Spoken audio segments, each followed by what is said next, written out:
છેલ્લા કેટલાય સમયથી સુરેન્દ્રનગરના કોંઢ ગામના ખેડૂતો પોતાની લડાઈ લડી રહ્યા છે, પોતાની જમીન બચાવવા માટે લડાઈ કરી રહ્યા છે અને આ તમામ ચર્ચાઓની વચ્ચે હવે ગોપાલ ઇટાલિયા કોંઢ ગામ પહોંચ્યા છે અને ખાસ કરીને ગોપાલ ઇટાલિયાએ ત્યાં શું કહ્યું છે એની વિગતે ચર્ચા કરીશું। નમસ્કાર, હું છું ઉજ્જવલ અને આપ જોઈ રહ્યા છો નિર્ભય ન્યૂઝ। સુરેન્દ્રનગરના કોંઢ ગામના ખેડૂતોના મુદ્દાને લઈને છેલ્લા કેટલાય સમયથી ગુજરાતમાં ચર્ચાઓ ચાલી રહી છે। આ તમામ ચર્ચાઓની વચ્ચે કેટલાય સમયથી ખેડૂતો પોતાની લડાઈ એકલા લડી રહ્યા હતા, કોઈ નેતા ત્યાં નહોતું પહોંચી રહ્યું અને આખી બાબતને લઈને અનેક ચર્ચાઓ પણ થઈ રહી હતી, પરંતુ હવે ગોપાલ ઇટાલિયા ત્યાં પહોંચ્યા છે અને જે દ્રશ્યો સામે આવ્યા છે એના ઉપર પણ નજર કરીએ।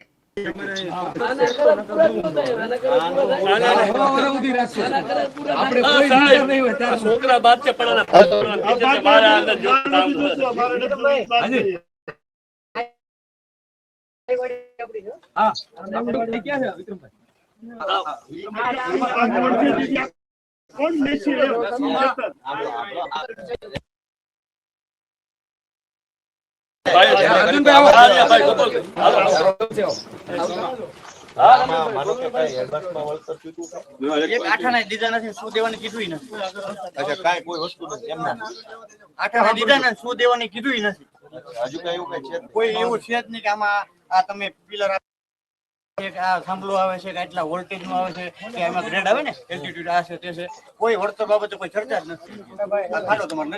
નુકસાન થયું ને સીસીટીવી હજી આજે આવે ને ટૂંકમાં પાણા નાખ્યા છે શું કરવાની, જમીન બગડે છે, આ 67 મીટર બહારની વસ્તુ છે। હા, તમે સમજ્યા કે આ કોઈને કાઈ પાવલીની વળતર આઠાના હજી નથી દીધા ને અડધી આ છેલ્લો પિલર મારો છે, આ છેલ્લો છે, આગળથી બધા નાખતા આમથી આવે છે એ બધા ચાલુ થઈ ગયા। અચ્છા, આ છેલ્લો તમારો? આ મારે બીમ ભરવાનું બાકી છે, હજી આયાથી મારે હજી બીજા 10 ની ઓફિસમાં કઈ સુનાવણી મુનાવણી કાઈ કલેક્ટર તો કે જવાબ દેવા તે નતો કે જવાબ જ ન આપ્યો, કલેક્ટર શું જવાબ? સુરેન્દ્રનગર કલેક્ટર ની હિસ્ટ્રી છે, અમારે કોઈ જવાબ નહીં દેવાય। 1500 કરોડ રૂપિયા કલેક્ટર સાહેબ આવી ગયા ને જે જેલવાસ ભોગવે છે ઈ જ અમારો હુકમ કરીને ગયા છે, એનું કેવી રીતના માન્ય રાખવું? અને ગોપાલભાઈ આખા ગામને બિનપીત કરી નાખ્યું। આ વાડી રહી પિયત વાડી છે, આ બિનપીત વાડી દેખાડી છે આખા ગામની બિનપીત કરતા બધા બિનપીત વળતર ઘટી જાય અને અમે 3 સીઝન લઈ છે આ વાડી આ કોણ આપણે બોરની વ્યવસ્થા હોય તો 3 સીઝન થાય ને, પિયત વગર ક્યાં થાય? ખેતરનું બોર બે પાણી છે તોય છતાં બિનપીત આખું ગામ કરી નાખ્યું। અને એને ગોપાલભાઈ હવે એવું કઈક કરો કે આ કામ બદલે અહીંયાથી આગળ ન વધે। આટલું બધું મંથન કર્યું છે ગાડીમાં, તમને કે છે આપણે પૈસા દઈને પૂરો કરવો હોય તો આટલું ન કરીએ કે આપણે પાણીની સ્ટોરેજ આપણે એટલો થાય જ નહીં, આપણા થાય જ નહીં, આ મશીનરી નો હોય કે આ પછી તોડી જ ન હોય, એ તો ગમે એમ કરીને એને તોડી હા એ તો તોડી નાખે। આપણી વાત કરી, આપણે ખેડૂતો કંપનીના જે માણસો છે એ કઈ નથી કહેતા કે ભાઈ હું દેવા લેવાના છે, ઈ તો કે કલેક્ટર હારે વાત કરી લો તો ઈ દે તો ઈ કે તમે દઈ દો, કલેક્ટર નો જવાબ જ નથી તો શું પોલીસ હારે વાત કરી, પોલીસ હારે વાત કરી, એસપી સાહેબ એમ કે છે ને ઉપાડી લઈ ગયો છે ભાઈ।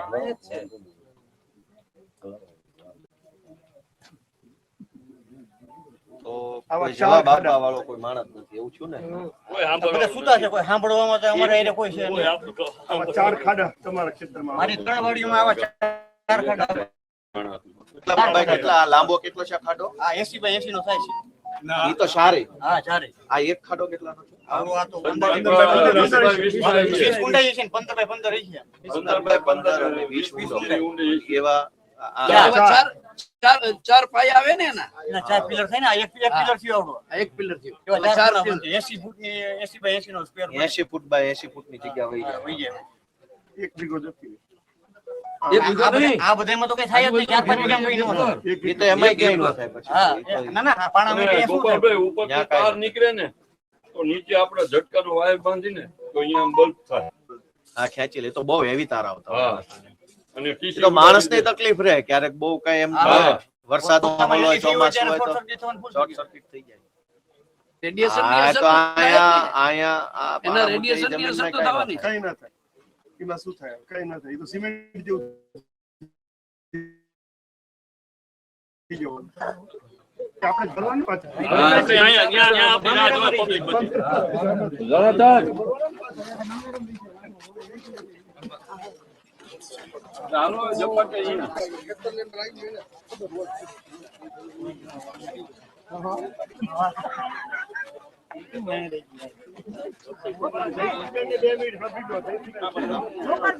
મારી બે થાંભલા આવે હા ગમે એમ કરીને આવજો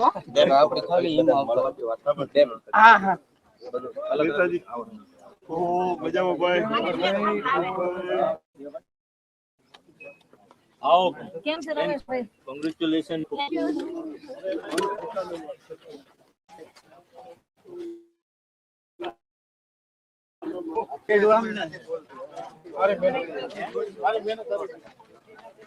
અહીંયા તો અત્યારે પરિસ્થિતિ સારી છે આગળ આમ બહુ ખરાબ એમાં ભાઈ ગોપાલભાઈ આ જમીન છે ને આની પાતળી છે.